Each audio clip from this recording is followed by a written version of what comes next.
7 ways stress is slowly killing you. And because I don't want you to succumb to stress, I'm also going to share my list of 5 stress-busting supplements. Before we go deep into this topic, make sure you subscribe below if you want to see more videos like this one, and don't forget to ring that bell if you want to be notified when the next one goes live. Okay, let's go ahead and talk about today's topic.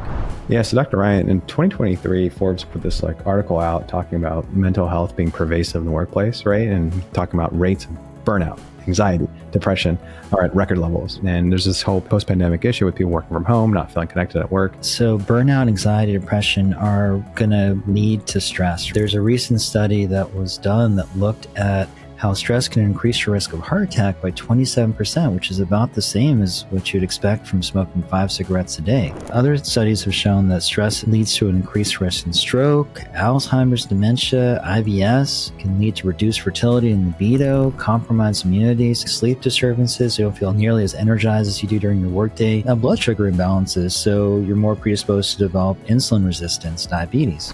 The stress hormones, cortisol and adrenaline. These hormones rise in conjunction with stress, and they're good if there's an acute threat.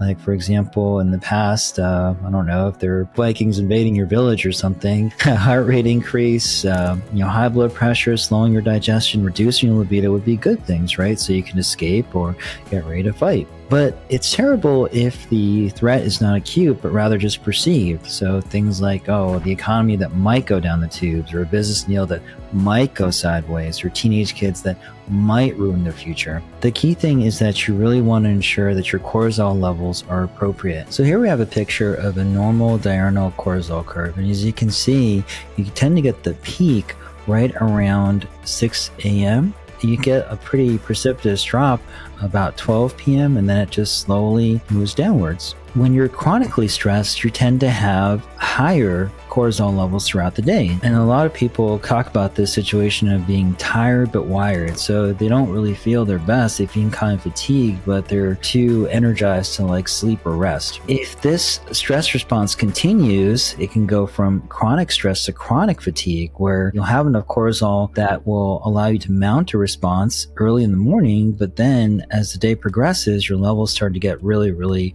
low. And this is where you get the, those energy crashes midday. So a lot of patients of mine will complain about how they'll be fine in the morning, and then around noon or so, they'll just get this terrible crash and their energy levels are shot afterwards. If you continue down this pathway and you have this, chronically elevated stress, your adrenal glands get super overwhelmed and they just provide very low levels of cortisol. And this is where you get a situation that we like to call burnout, where basically your cortisol levels are just low throughout the day. Number one, minimize the stress, and then consider ways that you can alleviate the cortisol issues, right? So the first thing obviously is attack the issue that's causing the stress, right? Marcus Aurelius had this quote: if you are distressed by anything external, the pain is not due to the thing itself, but to your own estimate of it.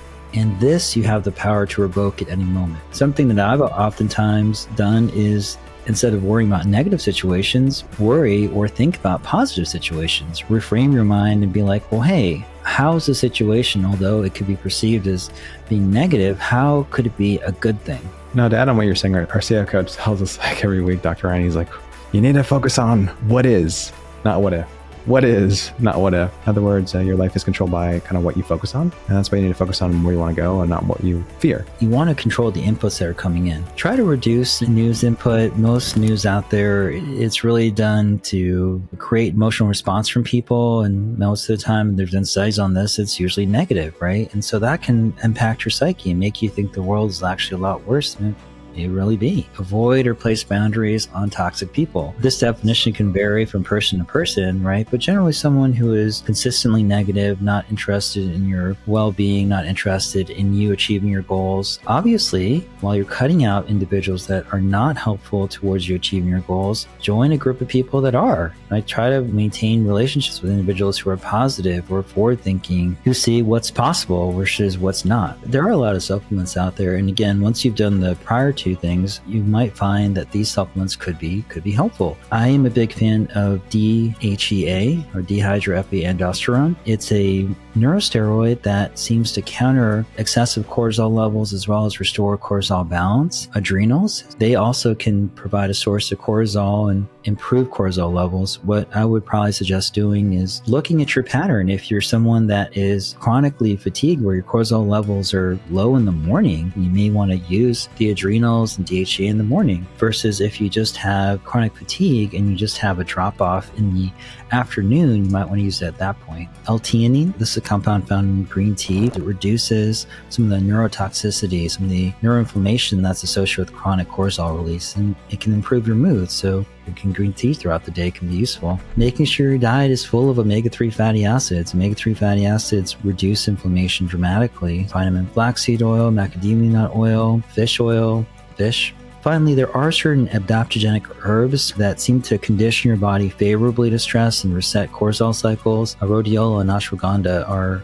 two of those that seem to be very popular. So today we covered kind of the 7 ways stress is killing you, talked about supplements, we talked about practices and behaviors, and we hope you found this useful.